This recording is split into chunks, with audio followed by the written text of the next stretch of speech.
Selamat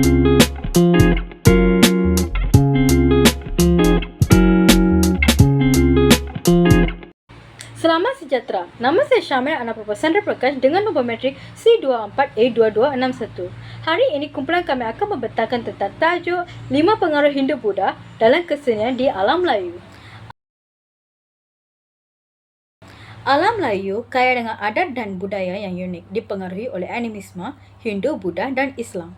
Kepercayaan animisme mula ada sejak awal peradaban Melayu, diikuti kedatangan Hindu dan Buddha dari India pada kurun ketiga sebelum Masihi, serta Islam dari Timur Tengah pada kurun ke-13. Ketiga-tiga kepercayaan ini mempengaruhi adat, bahasa dan gaya hidup masyarakat Melayu. Migrasi awal dari Yunan dan kemudian dari Vietnam dan Kemboja membawa pengaruh Hindu dan Buddha yang mengubah kepercayaan animisme. Akhirnya, Hindu dan Buddha menjadi agama rasmi di banyak kerajaan Melayu seperti Funan, Champa dan Sriwijaya.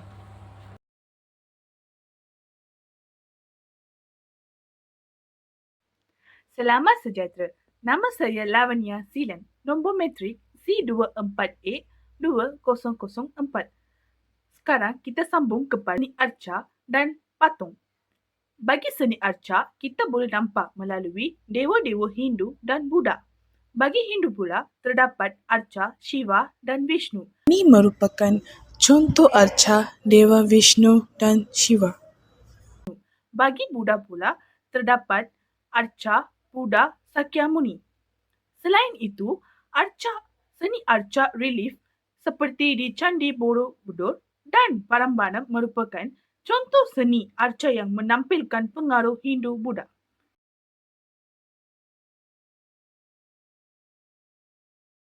Patung pula, ia berkembang ketika Hindu-Buddha masuk ke Indonesia. Pada masa Hindu, patung diletakkan di candi-candi. Patung-patung dibahagi kepada dua, iaitu Trimantra dan setengah Trimantra. Patung Trimantra memberikan makna dewa, manusia dan binatang. Patung Trimantra berfungsi untuk memberi penghormatan kepada raja-raja yang sudah meninggal. Sedangkan patung bentuk setengah Trimantra berada di relief-relief candi.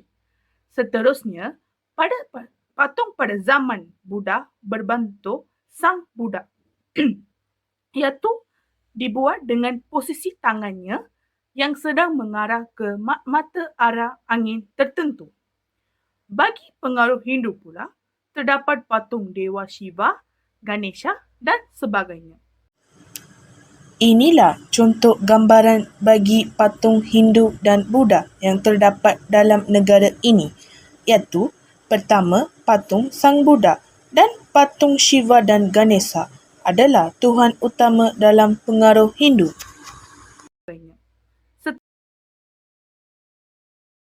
Seterusnya, lukisan. Kita boleh nampak pengaruh Hindu-Buddha dalam lukisan di candi dan pura. Candi-candi yang ditemukan di wilayah Melayu seperti di Jawa, Bali dan Sumatera merupakan contoh nyata pengaruh Hindu-Buddha. Arkitektur. Candi berfungsi sebagai tempat ibadah dan dipengaruhi oleh gaya India dengan struktur rumit dan dihiasi dengan relief yang gambarkan kisah-kisah dari epik Hindu dan cerita Buddha. Contoh epik Hindu adalah Ramayana dan Mahabharata.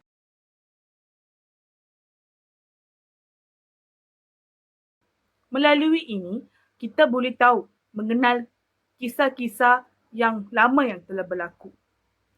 Selain itu juga, ukiran yang menghiasi pintu, jendela dan dalam rumah ibadah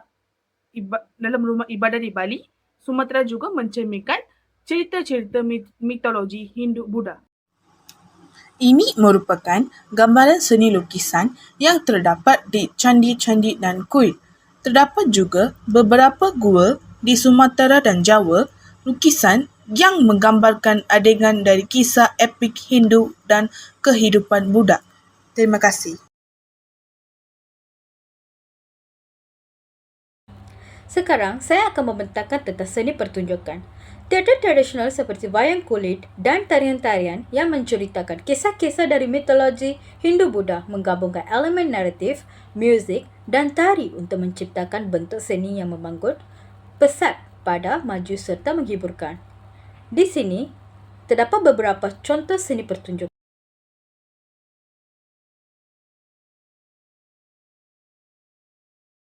Hai, nama saya Janet Queen Anak Rejali, pemegang metrik C24E1875.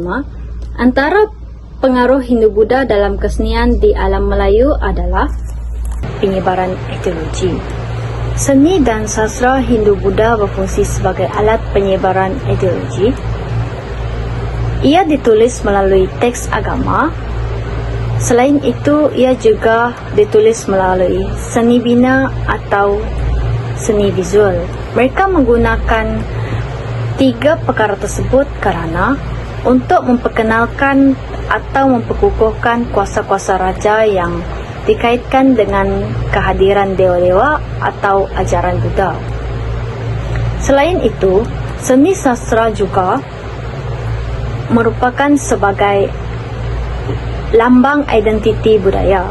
Dalam beberapa karya sastra seperti Hikayat Raja Pasai atau Hikayat Muhammad Hanafi, unsur-unsur tersebut diambil daripada Hindu-Buddha dan digabungkan dengan elemen-elemen lokal yang mencipta satu identiti budaya yang unik bagi masyarakat Melayu yang dipengaruhi oleh agama ini. Selain itu, seni sastra juga berkembang dari segi penggunaan bahasa Sanskrit. Contohnya, bahasa liturgi yang dianuti oleh agama Hindu-Buddha. Sanskrit mempunyai pengaruh besar terhadap kembangan bahasa Melayu. Seperti bahasa Melayu moden yang berasal dari Sanskrit banyak mempengaruhi dari segi bidang agama, pentadbiran dan kesenian. Selain itu, pengaruh dalam puisi dan drama. Seni dan drama juga dipengaruhi oleh tradisi-tradisi Hindu-Buddha. Misalnya dari bentuk puisi seperti pantun dan syair. Ini menginspirasikan daripada pelbagai struktur sastra Hindu-Buddha yang mengutamakan keselarasan bunyi dan makna dalam karya-karya mereka. Contoh karya adalah seperti cerita hikayat atau cerita rakyat di alam Melayu yang dipengaruhi oleh tema-tema daripada Hindu-Buddha. Contohnya, cerita rakyat ataupun hikayat yang dikenali sebagai hikayat Hang Tuah. Ini merupakan cerita lokal, tetapi ia dipengaruhi oleh struktur dan nilai yang terkandung dalam epik Hindu dan Buddha, terutamanya dari segi pemahaman tentang keberanian, kesetiaan, kehormatan, dan kepahlawanan. Seterusnya, seni sastra ini juga memberikan kepada kita tentang pengaruh Hindu-Buddha dalam seni dan arkitek. Seperti patung-patung. Patung-patung dewa Hindu seperti Siva, Bingsu dan Brahma banyak dijumpai di kuil-kuil dan candi di seluruh wilayah Melayu. Patung-patung ini memberikan lambang kekuasaan dan keagungan dewa-dewa yang disembah oleh kerajaan Hindu-Buddha di kawasan tersebut. Sebelum saya memulakan perbincangan saya, izinkan saya untuk memperkenalkan diri terlebih dahulu. Nama saya Jennifer Sebi Anak Enggang, nombor metrik C242557. Agama Hindu Buddha telah membawa pengaruh kesenian ke alam Melayu. Pengaruh kesenian yang pertama iaitu seni bina. Seni bina ini ia terdiri daripada candi atau kuil, istana dan kota yang telah dibina di alam Melayu. Contoh seni bina candi yang telah dibina ialah Candi Borobudur bagi agama Buddha dan Candi Prambanan bagi agama Hindu. Kedua candi ini terletak di Magelang, Jawa Tengah, Indonesia. Tambahan pula, kedua candi ini dibina berdasarkan struktur yang bercirikan kepercayaan kosmologi agama bagi Hindu, kosmologi agama Hindu dan Buddha seperti konsep mandala ataupun struktur dunia. Okey, di sini kita dapat melihat gambar di mana seni bina candi bagi Candi Borobudur yang telah dibina.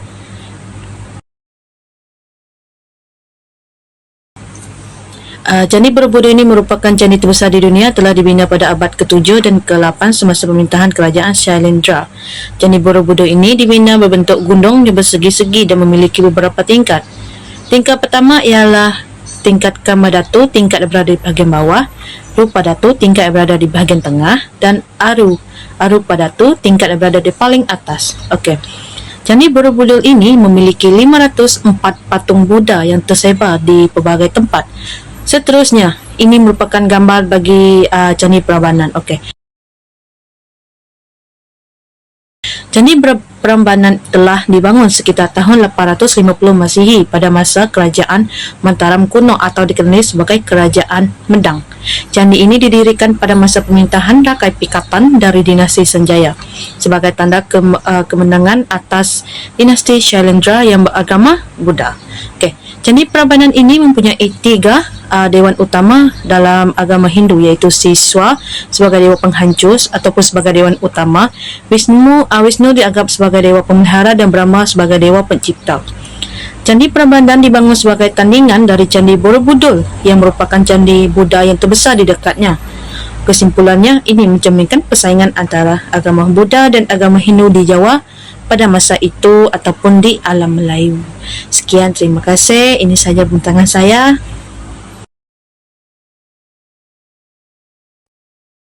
Secara keseluruhannya, pengaruh Hindu-Buddha dalam sosial dan ekonomi di alam Melayu ini sangat luas untuk dikaji. Ini juga memberikan kesan yang baik kepada pengaruh agama Islam yang datang dan memberikan warna baharu terhadap perkembangan seni dan budaya Melayu.